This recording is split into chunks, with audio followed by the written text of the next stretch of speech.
Hi പ്രിയ കൂട്ടുകാരെ, ഷീജാസ് ബ്ലോഗിലേക്ക് എല്ലാവർക്കും സുസ്വാഗതം. ചക്ക കഴിക്കാനുള്ള മോഹവുമായിട്ട് ചെന്നപ്പോൾ കിട്ടിയതോ നമ്മുടെ ചക്ക. എങ്കിൽ പിന്നെ കുഴപ്പമില്ല, നമുക്കത് ചക്ക പുരട്ടുന്ന കൂട്ട് തന്നെ പുരട്ടിയെടുക്കാമെന്ന് കരുതി ഞാനതൊന്ന് റെഡിയാക്കി എടുക്കുകയാണ്. അതെല്ലാം കട്ട് ചെയ്തു, അതിൻ്റെ സ്കിന്നെല്ലാം റിമൂവ് ചെയ്ത് കഴിയുന്നതിന് ശേഷം നമ്മൾ കട്ട് ചെയ്ത് കറയെല്ലാം കളഞ്ഞു വെച്ചിരിക്കുകയാണ്.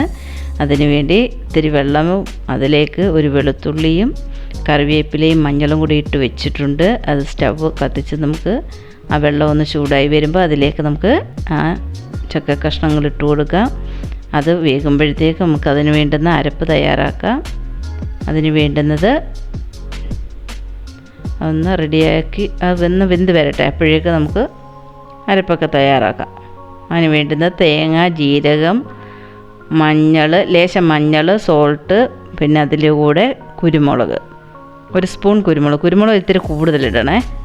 അതൊന്ന് ചതച്ചെടുത്തിട്ടുണ്ട്. ഇപ്പം എന്താണ്ട് വെള്ളം എല്ലാം വറ്റാറായിട്ടുണ്ട്. ഇനി ലേശം വെള്ളം കൂടെ ഉണ്ട്, അതും കൂടെ ഒന്ന് വറ്റി വരട്ടെ.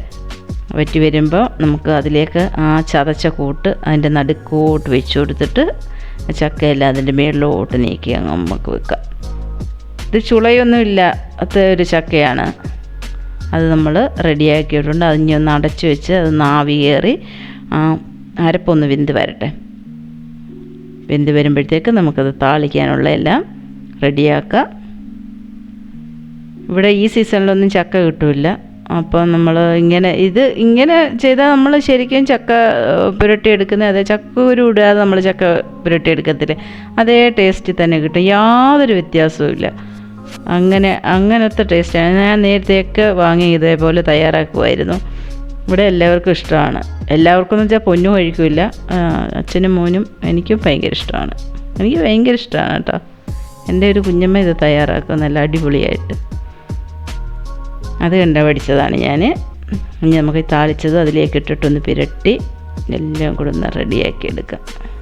ഓക്കെ, നമുക്ക് അതിലേക്ക് എല്ലാം കൂടെ ഒഴിച്ചു കൊടുത്തിട്ടുണ്ട്. ഇനി നന്നായിട്ട് ചില കഷ്ണങ്ങളൊക്കെ നമ്മൾ അതിൻ്റെ ആ പൂഞ്ഞൊന്നും ഞാൻ കളഞ്ഞിട്ടില്ല, അതിൻ്റെ സ്കിന്ന് മാത്രമേ കളഞ്ഞിട്ടുള്ളൂ. അതുകൊണ്ട് ചിലത് ഇങ്ങനെ കട്ട് ചെയ്തിട്ടിരിക്കും. അത് നമുക്ക് ഒരു ചപ്പാത്തി കോല് കൊണ്ടോ ഒക്കെ നമുക്ക് ഇടിച്ചത് റെഡിയാക്കി എടുക്കാം.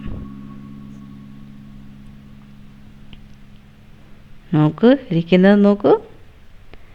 അത് പുരട്ടി കഴിയുമ്പോഴാണ് നല്ല ടേസ്റ്റാണ് കേട്ടോ. എല്ലാവരും ഇങ്ങനെ നമ്മൾ സാധാരണ അതുകൊണ്ട് തോരൻ വയ്ക്കുക, അതുപോലെ മെഴുക്ക് പുരട്ടി ഉണ്ടാക്കുക, അതേപോലെ തന്നെ ഇറച്ചിക്കറി പോലെ വയ്ക്കുക, അങ്ങനെയൊക്കെ ചെയ്യാറുണ്ട്. അങ്ങനെയൊക്കെ അമ്മ ഇത് കഴിച്ചിട്ടുണ്ട്. പക്ഷേങ്കിൽ ഇങ്ങനെ ഞാൻ തന്നെ സ്വന്തമായിട്ട് കണ്ടുപിടിച്ചതാണിത്.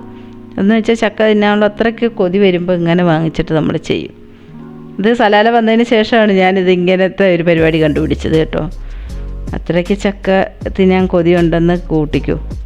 നോക്ക്, ആഹാ എന്ത് പാടാ അത്. കണ്ടപ്പോൾ തന്നെ കൊതി വന്നിട്ട് വയ്യ. ഇതിപ്പോൾ എനിക്ക് മാത്രം കഴിക്കാനുള്ളതേ ഉള്ളൂ. നന്നായിട്ട് ഒരെണ്ണമാണ്, ആ ഒരു കുഞ്ഞു ചക്കയാണിത്. അപ്പോൾ എല്ലാവരും ഒന്ന് ട്രൈ ചെയ്ത് നോക്കുമല്ലോ ഇങ്ങനെ. വീഡിയോ ഇഷ്ടമായ എല്ലാവരും ഒന്ന് ലൈക്ക് ചെയ്യുക, കമൻറ്റ് ചെയ്യുക, ഷെയർ ചെയ്യുക.